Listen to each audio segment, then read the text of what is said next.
네, 오늘 주신 말씀은 마가복음 1장 14절 15절과 로마서 1장 17절 말씀입니다. 제가 마가복음부터 봉독하겠습니다. 1장 14절입니다. 요한이 잡힌 후 예수께서 갈릴리에 오셔서 하나님의 복음을 전파하여 이르시되 때가 찼고 하나님의 나라가 가까이 왔으니 회개하고 복음을 믿으라 하시더라. 그리고 로마서 1장 17절입니다. 복음에는 하나님의 의가 나타나서 믿음으로 믿음에 이르게 하나니 기록된 바 오직 의인은 믿음으로 말미암아 살리라 함과 같으니라. 아멘. 오늘은 복음이 무엇인지에 관해서 좀 신약 성경의 몇 구절을 살펴보면서 좀 알아보고자 합니다. 이 복음에 관하여서 중요한 두 성경 구절이 있습니다. 이제 하나는 예수님이 직접 하신 말씀이고 또 하나는 이제 그 사도 바울을 통해서 기록한 말씀인데, 먼저 예수님이 하신 말씀은 마가복음 1장 14절 15절 우리가 읽었던 말씀인데요, 제가 세 번역으로 다시 한번 여러분께 말씀드리면 이렇습니다. 요한이 잡힌 뒤에 예수께서 갈릴리에 오셔서 하나님의 복음을 선포하셨다. 때가 찼다. 하나님의 나라가 가까이 왔다. 회개하여라. 복음을 믿어라. 이렇게 되죠. 이 구절에서 이제 복음이 무엇인지 이제 설명하는데요, 많은 신학자들이 이 성경 구조를 두고서 예수님의 핵심 메시지다 이렇게 이야기를 합니다. 이제 중요하다는 것이겠죠. 그리고 또 다른 하나는 방금 말씀드렸다시피 사도 바울이 이제 그렇게 말한 내용인데요, 로마서 1장 17절 내용이었습니다. 이 하나님의 의가 복음 속에 나타납니다. 이 일은 오로지 믿음에 근거하여 일어납니다.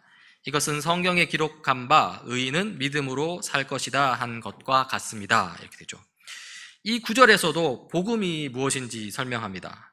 그리고 역시 대부분의 신학자들이 이 성경 구절을 두고 이 로마서를 이해하기 위한 핵심 구절이라고 이렇게 이야기합니다. 중요한 거란 거죠. 그래서 이것도 한번 살펴보려고 하는데요, 먼저 예수님께서 하신 말씀, 마가복음 1장 14절 15절, 요한이 잡힌 뒤에 예수께서 갈릴리에 오셔서 하나님의 복음을 선포하셨다. 때가 찼다. 하나님의 나라가 가까이 왔다. 회개하여라. 복음을 믿어라. 인데요, 이 말씀이 이제 예수님의 핵심 메시지고, 그리고 또 이 핵심 메시지는 어떻게 시작하냐면 요한이 잡힌 뒤에라고 이렇게 하면서 시작합니다. 여기서 요한은 세례 요한을 가리킵니다. 이 세례 요한은 예수님보다 조금 앞서서 이 광야에서 외치는 소리였죠. 그리고 주님이신 예수님의 길을 예비하는 자였습니다. 그러니까 예수님이 오실 것을 선언하고 또 예수님을 그렇게 준비하는 하나님의 선지자였던 것입니다. 그런데 이 세례 요한이 잡혔다고 합니다. 이 요한이 잡혔다는 것은 상당히 깊은 의미가 있습니다. 그러니까 잡혔다는 것은 감옥에 갇혀가지고 더 이상 사역을 못하게 됐다, 억울하게 이제 감옥에 갇힌 건데요, 왜 의미가 있냐면 이 세례 요한은 이 구약 시대의 마지막 선지자이기 때문에 그렇습니다. 그러니까 그의 사역이 더 이상 이루어지지 않으면서 이제 구약의 시대가 이제 저물어 간다는 의미이고요, 그러면서 이 신약의 시대가 열린다는 것이죠.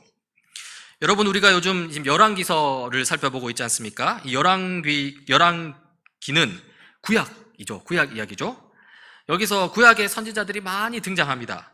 엘리야, 엘리사, 그리고 미가야도 등장했었고요. 그런데 이런 선지자들이 나와서 무엇을 합니까? 하나님의 뜻을 전하기 위해서 타락한 이스라엘 왕에게로 갑니다. 그 타락한 왕들에게 가서 이스라엘을 그렇게 엉망으로 다스려서는 안 된다고 그렇게 말씀을 전하죠. 그러면서 제대로 된 왕, 이 올바른 왕이 되라고 합니다. 그런데 이 선지자들이 가서 그렇게 외치면 왕들이 뉘우칩니까? 가끔 뉘우치고 회개할 때도 있지만요, 그러나 대부분은 그 상태로 계속 죄를 짓는 것을 볼 수 있습니다. 이러니 하나님께서 선지자를 통해서 어떤 말씀을 전하냐면요, 이렇게 왕들이 범죄하고 타락하니까 이스라엘 나라는 결국 멸망하고 말 것이다 라고 예언합니다. 그리고는 새로운 왕, 더 온전한 왕이 올 것이라고 예언을 하는 것이죠. 이사야, 예레미야, 에스겔, 수많은 선지자가 그렇게 예언을 합니다. 그러면 이때 이 새로운 왕, 더 온전한 왕은 누구를 가리키겠습니까? 바로 예수 그리스도를 가리키는 것입니다. 이 구약 선지자들은 하나님의 뜻 아래에서 새롭고 완전한 왕을 많이 갈망했는데요, 그리고 지금 마가복음 1장에서 그 새롭고 완전한 왕, 곧 예수님이 실제로 이 땅에 오셔서 이제 왕으로서의 사역을 시작한다는 것이죠. 자, 이렇게 새로운 왕, 더 온전한 왕, 이 완전한 왕이 오시게 되면 구약의 선지자가 필요합니까? 필요 없습니다. 이 하나님의 아들이신 예수님이 왕으로 오셨고요. 그렇다면, 그렇게 된다면 엘리야나 엘리사, 그리고 세례 요한과 같은 이 선지자가 이제 더 이상 필요 없게 되는 것이죠. 이제 그들의 역할은 다 마무리가 된 것입니다. 자, 이렇게 새롭고 완전한 왕, 예수님께서 신약의 시대를 여시는데요. 그런데 무엇을 말씀하시면서 신약 시대를 엽니까? 이 하나님의 복음을 선포하셨다, 이렇게 하죠. 이 복음이라고 합니다. 이때 복음이 무엇인가 하니 그 뒤에 보면은 때가 찼다, 하나님의 나라가 가까이 왔다, 회개하여라, 복음을 믿어라, 이렇게 말하고 있습니다. 여기서 때가 찼다라고 말하는데요. 때가 찼다는 것은 요한이 잡힌 뒤에라는 구절과 사실 비슷한 의미를 가지고 있다라고 보면 됩니다. 둘 다 시간을 의미합니다. 요한이 잡힌 뒤에라는 구절은 이제 마지막 구약 선지자가 그의 사역을 멈춘 뒤에라고 할 수 있죠. 그러니까 구약의 시대가 저물었다는 것입니다. 이 때가 찼다는 것도 유사합니다. 구약의 시간이 다 찼다, 다 흘렀다라는 것입니다. 이 구약의 시간이 그렇게 다 지나고 나면 그 다음에는 무슨 시간이 와야 됩니까? 신약의 시간이 이제 시작되는 것이죠. 그리고 그 신약의 시간은 다음과 같은 예수님의 선포와 함께 시작되는 것입니다. 바로 하나님의 나라가 가까이 왔다. 그렇죠? 이 하나님의 나라가 왔다라는 것이 사실 가장 핵심입니다. 이것이 바로 복음입니다. 이 복음이 바로 신약 시대를 여는 것이죠. 여기서 하나님 나라가 무엇인지 그러면 살펴봐야 하는데요. 이 하나님 나라는 하나님이 통치하는 나라 또는 하나님이 다스리는 나라, 이렇게 할 수 있습니다. 그렇다면 이 하나님이 다스리는 통치하는 나라는 어떠한 나라입니까? 어떠한 모습을, 어떠한 성격을 띱니까? 요즘 살피고 있는 열왕기서의 이스라엘 나라와 비교해 보면 됩니다. 그 나라와 전혀 다른 반대의 나라를 생각해 보면 됩니다. 하나님 나라는 타락한 이스라엘 나라와는 달리 하나님에 대한 불순종이 없습니다. 죄도 없습니다.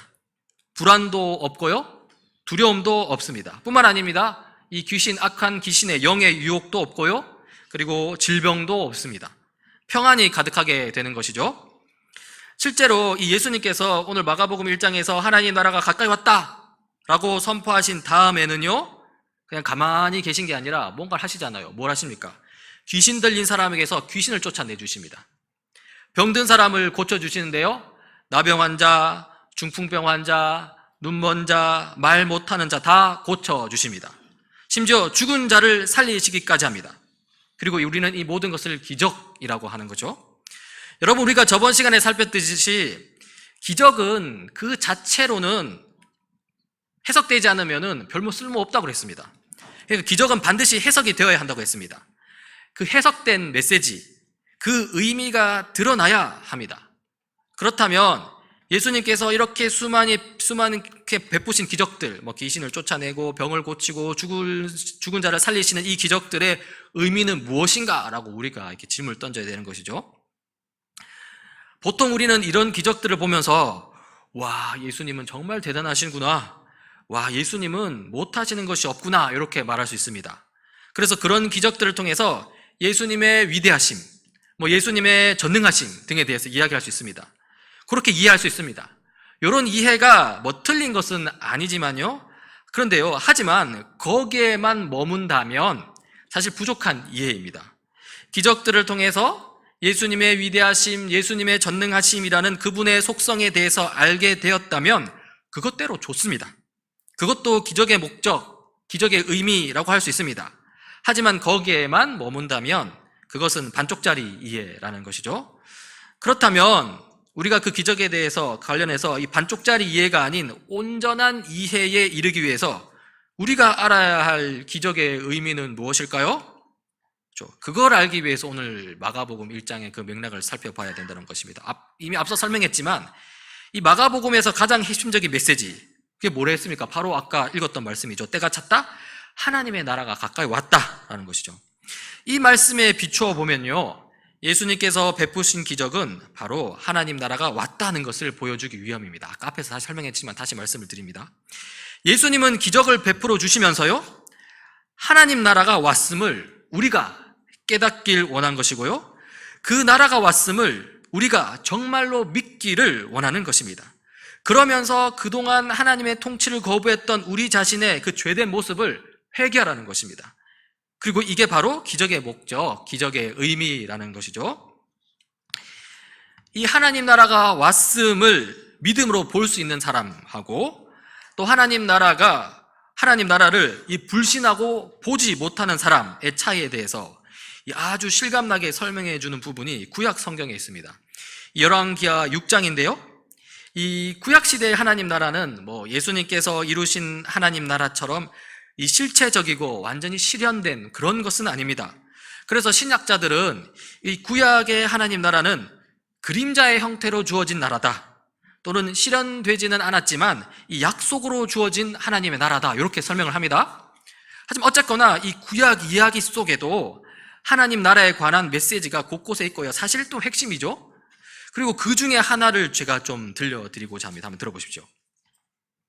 엘리사 시대 때 시리아 군대가 이제 이스라엘 군대와 싸움을 벌이는데요, 그런데 이 시리아 군대가 이 이스라엘에 쳐들어가기만 했다면 그때 이스라엘 군대한테 다 지는 겁니다. 그러니까 이스라엘이 어찌 알았는지 이 시리아 군대가 아주 비밀리에 준비한 군사작전을 이미 다 간파하고 있단 말입니다. 그러니까 시리아로서는 아주 환장을 누르시고요, 그래서 이게 어떻게 될 일인고 하고 알아보니 이스라엘에는 이 엘리사라는 선지자가 있어서 그 엘리사 선지자를 통해서 이 시리아의 전략이 다 드러나고 만다는 것입니다. 그러니까 하나님께서 엘리사에게 그 전략을 다 알려주신 것이겠죠. 그리고 엘리사는 하나님께서 말씀해 주신 그 시리아 군대의 전략을 또 이스라엘 왕에게 다 알려줘가지고 전쟁에 대비할 수 있게 해주신 것입니다. 이러니 시리아는 이스라엘과 전쟁하기 전에 일단 먼저 이 엘리사를 잡아 죽여야겠다 싶습니다. 그래서 엘리사를 잡아서 죽이기 위해 이 엘리사가 있는 성읍으로 쳐들어갑니다. 이렇게 시리아가 이제 쳐들어가는데요, 그 쳐들어가는 모습을 엘리사의 시종이 보게 됩니다. 그리고 그 시종이 이렇게 말합니다. 15절인데요. 하나님의 사람의 시종이 아침에 일찍 일어나서 밖으로 나가보니 강한 군대가 말과 병거로 성읍을 포위하고 있는 것이 아닌가. 그 시종이 엘리사에게 와서 이 사실을 알리면서 걱정하였다. 큰일이 났습니다. 선생님, 어떻게 하면 좋겠습니까? 지금 엘리사의 시종은 큰일이 났습니다. 야단났습니다. 이 시리아의 강한 군대가 이 엘리사 선지자님을 잡아 죽이러 왔고 또 우리 모두를 죽일 텐데 어떻게 하면 좋겠냐는 것이죠. 그러자 엘리사가 이렇게 말합니다. 엘리사가 말하였다. 두려워하지 말아라. 그들의 편에 있는 사람보다는 우리의 편에 있는 사람이 더 많다. 여러분, 엘리사는 지금 자기 시종에게 우리 편이 더 많다고 했는데요, 그게 사실입니까? 그게 눈에 보이십니까? 사실 안 보입니다. 지금 이 조그만 성읍에 막 눈을 씻고 다 찾아봐도 안 보입니다. 시종은 지금 그게 무슨 말이냐고, 말도 안 되는 소리냐고 반문했을 텐데요. 그러자 엘리사가 기도합니다. 엘리사는 기도를 드렸다. 주님, 간구하오니 저 시종의 눈을 열어주셔서 볼 수 있도록 해주십시오. 그러자 주님께서 그 시종의 눈을 열어주셨다. 그가 바라보니 온 언덕에는 불말과 불수레가 가득하여 엘리사를 두루 에워싸고 있었다. 어떻습니까? 엘리사가 하나님께 기도하기 전에 엘리사의 시종은 어떤 상태였습니까? 그러니까 엘리사는 하나님이 다스리는 하나님의 군대가 눈에 보였지만 이 엘리사의 시종은 전혀 보이지 않았습니다. 그래서 두려워하면서 호들갑을 떨었죠. 이것이 바로 이 하나님 나라를 보는 사람과 보지 못하는 사람의 차이입니다. 예수님은 때가 찼다, 하나님의 나라가 가까이 왔다, 회개하여라, 복음을 믿어라 라고 말씀을 하셨는데요, 바로 이 하나님 나라가 왔다는 이 복음을 믿으라는 겁니다. 여러분, 복음은요, 예수 그리스도와 함께 하나님 나라가 이 땅에 임했다는 것입니다. 그러면 우리는 그 나라가 왔다는 것을 이 믿음의 눈으로 볼 수 있어야 합니다. 복음을 믿어야 합니다. 믿음의 눈으로 보면 하나님 나라 백성의 삶을 살 수 있습니다. 못 보면 하나님 나라 백성의 삶을 살 수 없습니다. 이렇게 예수님께서는 이 복음서에서 하나님 나라를 중심으로 이 복음에 대해서 말씀하시는데요. 그런데 또 다른 한편으로, 또 우리가 아까 사도 바울에 대해서 이야기했잖아요. 사도 바울은 또 다른 방식으로 복음을 설명합니다. 로마서 1장 17절인데요. 하나님의 의가 복음 속에 나타납니다. 이 일은 오로지 믿음에 근거하여 일어납니다. 이것은 성경에 기록한 바 의인은 믿음으로 살 것이라 한 것과 같습니다. 이렇게 말합니다. 이 성경 구절은 아까 말씀드렸다시피 로마서의 핵심 구절이라고 이렇게 신학자들이 평가하는데요. 여기서도 복음이 등장합니다. 바로 이 하나님의 의가 복음 속에 나타납니다 라고 이렇게 말하죠. 여기서 또 핵심은, 복음을 설명하기 위한 핵심은 하나님의 의입니다. 그렇다면 하나님의 의는 무엇일까요? 이 신약자들 사이에서는 이 하나님의 의가 무엇인지 대한 수많은 논의들이 있습니다. 제가 주석을 찾아다 보니까 책도 막 한 권으로 돼 있고 막 그런데요. 다 할 수 없고 그냥 거기서 진짜 중요한 거 딱 빼왔습니다, 여러분. 하나님의 의는 정리하자면 우리를 의롭게 하시는 예수 그리스도의 행위 공로라고 할 수 있습니다. 여러분, 행위 공로라고 이렇게 말씀을 드리니까, 아니 이 기독교는 은혜의 종교인데 왜 갑자기 행위 공로가 등장하지? 이렇게 생각하실 수도 있겠습니다. 여러분, 이런 생각이 드는 분이 계시다면 여러분, 제가 누구의 행위 공로라고 했는지 다시 한번 집중해서 보시길 바랍니다. 여러분, 나의 행위 공로라고 했습니까? 우리 자신의 행위 공로라고 했습니까? 아닙니다. 바로 예수 그리스도의 행위 공로라고 했습니다. 여러분, 이 행위 공로라는 것은 어떤 행위를 해서 그냥 공로를 세웠다는 것입니다. 그렇죠? 그런데 이 행위 공로를 두 가지의 측면으로 바라볼 수 있습니다. 예를 들어, 예컨대 이런 겁니다. 마이너스 100점을 이 제로, 원점으로 만드는 행위 공로가 있고요. 그러니까 공로를 세워가지고 마이너스 100점이었는데 0점으로 끌어올리는 겁니다. 그런 측면의 행위 공로가 있고요. 또 이 0점, 이 제로의 상태를 더 끌어올려서 플러스 100점으로 만드는 그런 행위 공로가 있습니다. 제가 예컨대 좀 쉽게 설명하기 위해서 좀 약간 부족하긴 한데 이렇게 설명을 드려볼게요. 다시 말해서 어떤 행위를 해서 공로를 세웠는데 그 공로 덕분에 마이너스 100점 상태에서 제로 상태, 그러니까 원래 상태로 회복할 수 있게 되었다는 것이 있고요. 또 이 상태에서 어떤 행위를 해서 공로를 또 세워서 그 공로 덕분에 제로 상태, 원래 상태에서 더 발전되고 더 나은 상태, 플러스 100점 상태가 되었다는 것이죠. 자, 여러분, 지금 우리는 행위 공로에 대해서 이야기를 하고 있습니다. 그런데 이 행위 공로를 누가 세웠다고 했습니까? 바로 예수님께서 세웠다고 하셨습니다. 자, 그러면 예수님께서 구체적으로 어떤 행위를 통해서 이 공로를 세우셨습니까? 여러분, 예수님께서 행하신 것들 중에서 뭐가 제일 확 떠오릅니까? 그렇죠. 십자가 사건이죠. 십자가 죽으심이죠. 여러분, 우리 죄 문제를 해결하시기 위해서 십자가에서 죽으신 행위, 그 행위 공로가 있습니다. 이 행위 공로는 누구를 위한 행위 공로입니까? 우리를 위한 공로인데요. 특히 죄인인 우리를 위한 행위 공로입니다. 예컨대 마이너스 100점 상태, 그러니까 죄인 상태로 빠져있는 그 우리를 제로 상태, 원래 상태로 회복시키기 위한 그 행위 공로라는 것이죠. 그런데요, 이 예수님께서 십자가에서 세운 이 행위 공로가 우리를 위한 행위 공로가 되기 위해서는, 그러니까 우리한테 오기 위해서는 조건이 있습니다. 여러분, 그 조건이 무엇인지 아십니까? 그 조건이 뭘까요?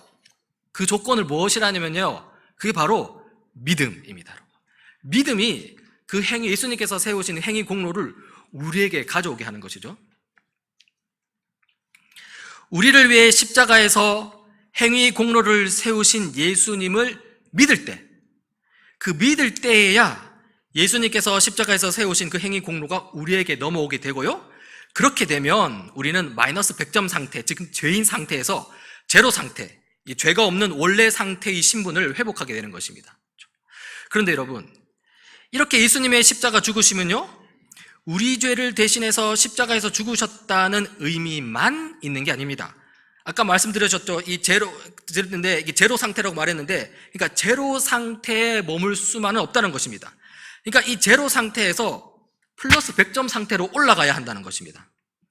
자, 그러면 제로 상태에서 플러스 100점 상태로 올라가려면 어떻게 해야 합니까? 단순히 죄를 안 짓는 것만이 아니라요, 아주 적극적으로 율법을 싹 다 지켜야 합니다. 원래 아담에게 요구한 거죠, 하나님께서. 원래 아담의 상태가 제로 상태였잖아요. 죄가 없는 온옥 상태였잖아요. 그러나 하나님께서 아담에게 일종의 그 명령을 주시고 그 명령에 순종하라 이렇게 말씀하셨잖아요. 선악과를 따먹지 말라고 하셨잖아요. 그렇게 했을 때 올라가는 100점의 상태가 있었다는 거죠. 플러스 100점의 상태. 율법에 대한 완전한 순종을 해야 한다는 것입니다. 그렇게 해야만이 플러스 100점의 자리에 이르게 된다는 것입니다. 그렇게 해야 완전한 구원, 영생에 이른다는 것입니다. 자, 우리 대신 십자가를 지신 예수님을 믿는 그리스도인은 아까 말씀드렸다시피 이제 제로 상태를 회복했는데요. 자, 그렇다면 이제 우리 그리스도인은 어떻게 하면 지금 플러스 100점의 자리로 오를 수 있을까 지금 이야기하는 거죠. 자, 어떻게 하면 영생을 얻을 수 있겠습니까? 어떻게 하면 완전히 새로운 마음을, 그러니까 그 100점, 율법에 순종해서 플러스 100점을 획득할 수 있냐는 것입니다. 그렇게 어떻게 해서 구원에 이룰 수 있냐는 것이죠. 이제 새로운 마음으로 다시 율법에 순종해서 플러스 100점을 획득해야 합니까? 그렇게 해야만이 구원에 이르는 겁니까? 어떨 것 같습니까, 여러분? 다시 우리가 율법을 순종해야 될까요? 아니요, 여러분, 그렇지 않습니다. 이것도 우리를 의롭게 하신 예수 그리스도의 행위 공로, 이 하나님의 의의를 의지해야 합니다. 그리고 이 의의는 예수 십자가에 다 들어 있습니다. 여러분, 예수님의 십자가는요, 단순히 우리 죄를 대신하는 것만이 아닙니다. 그러니까 마이너스 100점 상태에서 제로 상태, 원래 상태로 회복시키는 것에만 그치지 않습니다. 여러분, 중요한 얘기인데 잘 들어보십시오. 이 예수님의 십자가는요, 바로 하나님의 율법에 대한 궁극적인 순종입니다. 여러분, 율법의 내용이 무엇입니까? 십계명에 나오잖아요. 하나님을 사랑하라, 이웃을 사랑하라 하는 것이죠. 하나님을 섬기라, 이웃을 돌보라 하는 게 율법의 내용이죠. 이 예수님은 이 십자가의 죽으심을 통해서 예수님께서 성부 하나님을 얼마나 적극적으로 섬기시는지 보여주었습니다. 죽기까지 순종하시죠. 또 그리고 예수님은 십자가에서 죽으시면서요, 우리를 얼마나 사랑하시는지 아주 극명하게 보여주십니다. 그러니까 이 십자가 죽으심은요, 하나님 섬김과 이웃 돌봄을 말하는 이 하나님의 율법에 대한 완전한 순종이기도 하다는 것이죠. 그리고 우리가 이러한 예수님의 십자가를 믿는다는 것은 바로 예수님께서 세우신 그 율법에 대한 완전한 순종, 그 행위 공로를 우리의 것으로 가져온다는 것입니다. 그러니까 이 예수님의 십자가에 대한 믿음을 통해서 단순히 마이너스 100점에서 제로 상태에만 그치는 것이 아니라 제로 상태, 원점 상태에서 플러스 100점의 상태까지 오르게 된다는 것이죠.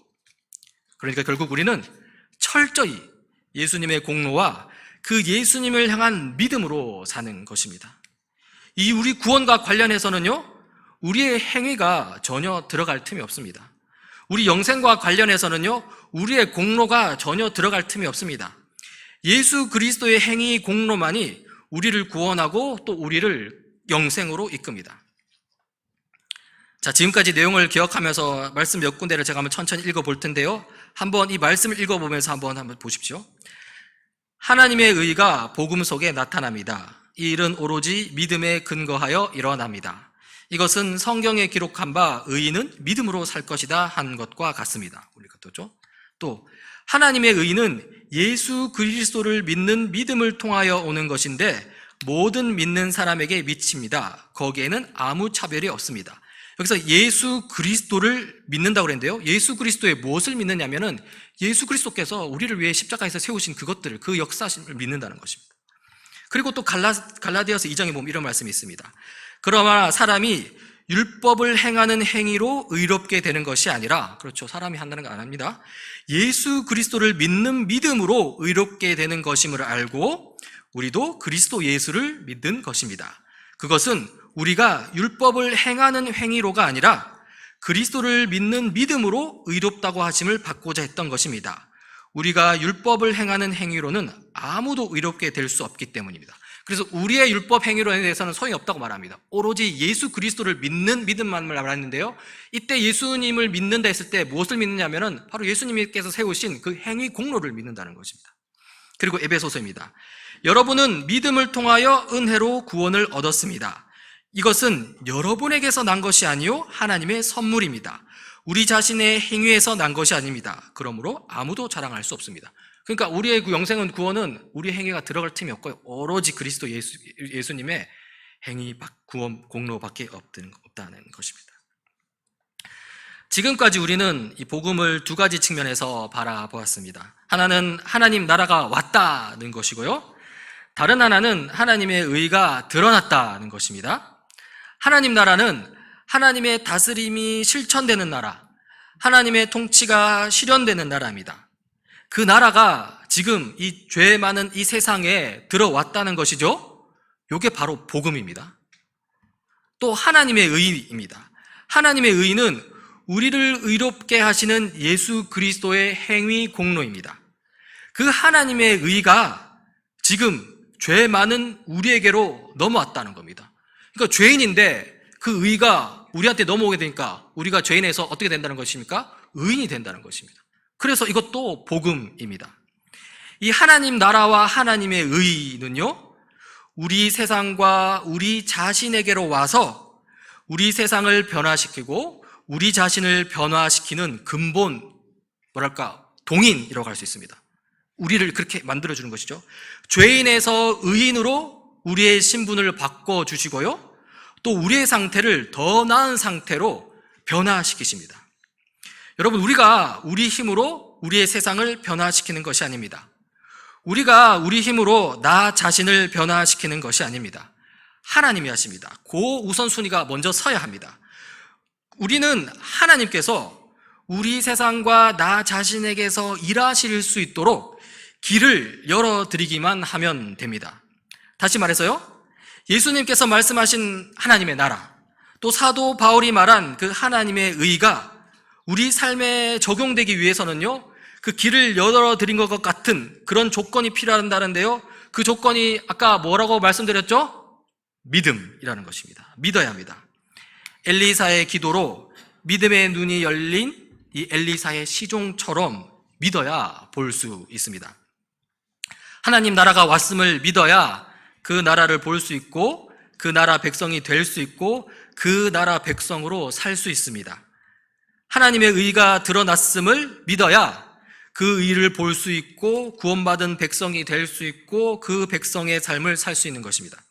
다른 말로 하나님 나라가 왔다는 그 복음을 믿어야 하나님 나라 백성답게 살 수 있고요, 하나님의 의가 드러났다는 그 복음을 믿어야 구원받은 백성답게 살 수 있는 것입니다. 여러분, 제가 전에 말씀드렸는데요, 근데 이때 주의할 점이 있습니다. 믿어야 한다고 하니까 자꾸 내 자신의 믿음을 믿으려고 하는데요, 자기 자신의 믿음을 믿는 게 아닙니다. 우리 자신의 믿음은 연약할 수도 있고 강할 수도 있습니다. 신앙이 성숙한다는 것은 그 믿음이 점점 자란다는 것입니다. 믿음이 자라면, 믿음이 강해지면 거기에 따라서 자연스럽게 그 삶이 정말 율법에 순종하는 삶을 살아내게 된다는 것이죠. 그러니까 여러분, 율법을 순종한다는 것은 그리스도인에게 내가 구원을 얻기 위해서 내가 어떤 공로를 세우기 위해서 율법을 순종하는 것이 아니라 그 행위 공로 때문에 나에게 구원을 주신 그 하나님께 감사해서 자발적으로 흘러나오는 율법 순종이 되어야 된다는 것입니다. 그러므로 내 자신을 내가 믿는 그 믿음을 믿지 않고요, 내가 믿어야 할 것은요, 오로지 복음이라는 사실을 기억하십시오. 복음을 믿어야지 나의 믿음을 믿어가지고 내 믿음은 약한데 어쩌지? 그런 걱정 전혀 하실 필요가 없다는 것입니다. 결국 핵심은 무엇입니까? 복음입니다. 예수님께서 주도적으로 실현시키시고 완성시키실 하나님 나라의 복음, 예수님께서 특히 십자가에서 주도적으로 세우신 순종의 행위 공로, 그 하나님의 의 복음, 그 복음이 먼저입니다. 이 복음이 먼저 앞서서 와서 우리의 삶을 이끌도록 해야 합니다. 여러분, 저는 여러분에게 매주 말씀을 전하면서 이 제 마음에 품은 하나의 목적 의식이 있습니다. 삶의 최전선에서 이 고군분투하고 있는 우리 교우님들께 내가 해드릴 수 있는 것은 무엇일까 하는 그런 고민이죠. 그리고 그 고민 끝에 이르게 되는 생각은요, 삶의 자리에서 때로 타협하고 때때로 실패하고 때때로 좌절하는 우리 교우님들에게 이 은혜 베풀어 주시는 하나님 이야기를 하자. 그래서 예수 그리스도를 통한 하나님의 은혜 때문에 위로를 얻고, 또 그 하나님의 은혜 때문에 다시 일어설 힘을 얻고, 또 그 복음의 은혜 때문에 용기를 가지고 타락한 세상을 거슬러 올라갈 수 있는 힘을 얻기를 바라자, 그런 마음입니다. 참으로 우리 모두가 이 성경 이야기, 이 복음 이야기에 익숙해져서 그 은혜에 흠뻑 젖어서 정말로 억지로 율법 순종하는 것이 아니라 정말 감격해서 감사와 기도로 정말 하나님 사랑과 이웃 사랑의 그 율법을 실천하는 우리 주님의 제자 공동체가 되길 간절히 바랍니다. 우리 기도하시겠습니다. 주님, 하나님 나라가 왔다는 그 복음이 우리를 통치하게 하옵소서. 하나님의 의가 드러났다는 그 복음이 우리를 자유케 하옵소서. 주님의 말씀을 가까이 하면서 그 복음을 향한 믿음이 굳세어지고, 그리하여 세상을 향해 참된 그리스도인의 면모를 드러낼 수 있는 저희들이 되게 하옵소서. 주님, 주님의 복음이 우리의 삶을 이끌게 하옵소서. 주님 베푸신 크신 은혜 감사드리며 예수님 이름으로 기도드립니다. 아멘.